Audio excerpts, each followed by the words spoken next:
بسم الله الرحمن الرحيم صاد والقرآن ذي الذكر بل الذين كفروا في عزة وشقاق كم أهلكنا من قبلهم من قرن فنادوا ولا تحين مناص وعجبوا أن جاءهم منذر منهم وقال الكافرون هذا ساحر كذاب أجعل الآلهة إلها واحدا إن هذا لشيء عجاب فانطلق الملأ منهم أن امشوا واصبروا على آلهتكم إن هذا لشيء يراد ما سمعنا بهذا في الملة الآخرة إن هذا إلا اختلاق أنزل عليه الذكر من بيننا بل هم في شك من ذكري بل لما يذوقوا عذاب أم عندهم خزائن رحمة ربك العزيز الوهاب أم لهم ملك السماوات والأرض وما بينهما فليرتقوا في الأسباب جند ما هنالك مهزوم من الأحزاب كذبت قبلهم قوم نوح وعاد وفرعون ذو الأوتاد وثمود وقوم لوط وأصحاب الأيكة أولئك الأحزاب إن كل إلا كذب الرسل فحق عقاب وما ينظر هؤلاء إلا صيحة واحدة ما لها من فواق وقالوا ربنا عجل لنا قطنا قبل يوم الحساب اصبر على ما يقولون واذكر عبدنا داود ذا الأيد إنه أواب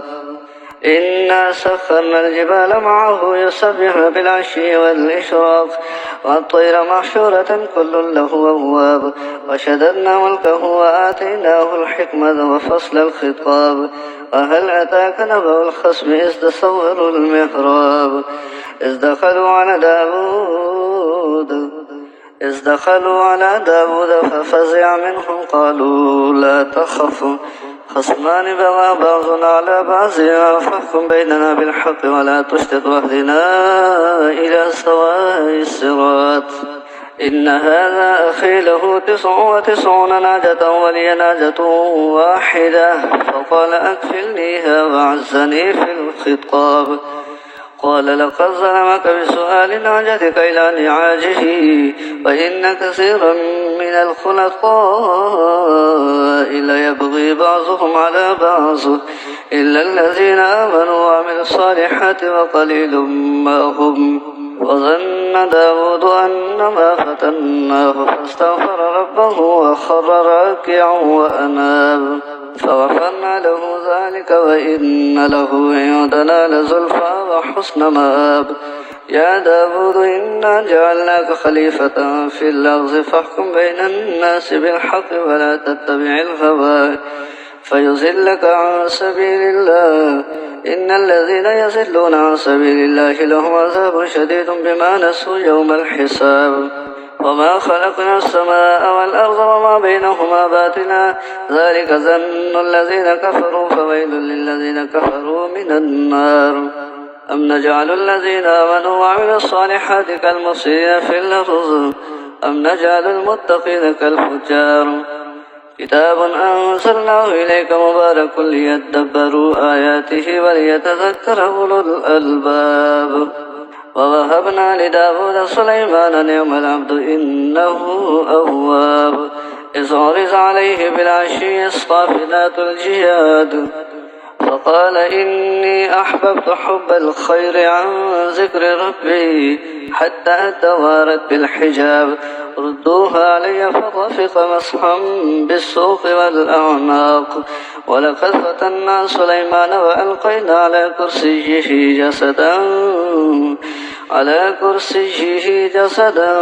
ثم أناب قال رب اغفر لي وهب لي ملكا لا ينبغي لأحد من بعدي إنك أنت الوهاب فسخرنا له الريح تجري بأمره رخاء حيث أصاب والشياطين كل بناء وغواص وآخرين مقرنين في الأصفاد هذا عطاؤنا فمن أو أمسك بغير حساب فإن له عندنا لزلفى وحسن مآب واذكر عبدنا أيوب إذ نادى ربه أني مسني الشيطان بنصب وعذاب ارقص برجلك هذا مغتسل بارد وشراب ووهبنا له أهله ومثلهم معه رحمة منا وذكرى لأولي الألباب وخذ بيدك ضغطا فاصب به ولا تحنث إنا وجدناه صابرا نعم العبد إنه أواب واذكر عبادنا إبراهيم وإسحاق ويعقوب أولي الأيدي والأبصار إنا أخلصناهم بخالصة ذكر الدار وإنهم يدعى لمن المصطفين الأخيار واذكر إسماعيل واليسع وذا الكفل وكل من الأخيار هذا ذكر وإن للمتقين لحسن مآب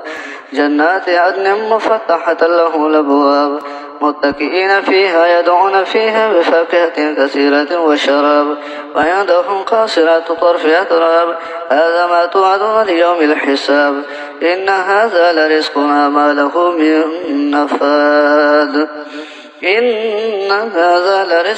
ما له من نفاد هذا وإن للطاغين لشر مآب جهنم يصلونها فبئس المهاد هذا فليذوقوه حميم ووساق وآخر من شكله أزواج هذا فوج مقتحم معكم لا مرحبا بهم إنهم صالوا النار قالوا بل أنتم لا مرحبا بكم وأنتم قدمتموه لنا فبئس القرار قالوا ربنا من قدم لنا هذا فزده عذابا ضعفا في النار وقالوا ما لنا لا نرى رجالا كنا نعدهم من الأشرار اتخذناهم سخريا أم زاغت عنهم الأبصار إن ذلك لحق تخاصم أهل النار قل إنما أنا منذر وما من إله إلا الله الواحد القهار رب السماوات والأرض وما بينهما العزيز الغفار قل هو نبأ عظيم أنتم عنه معرضون ما كان لي من علم بالملأ الأعلى إذ يختصمون إن يوحى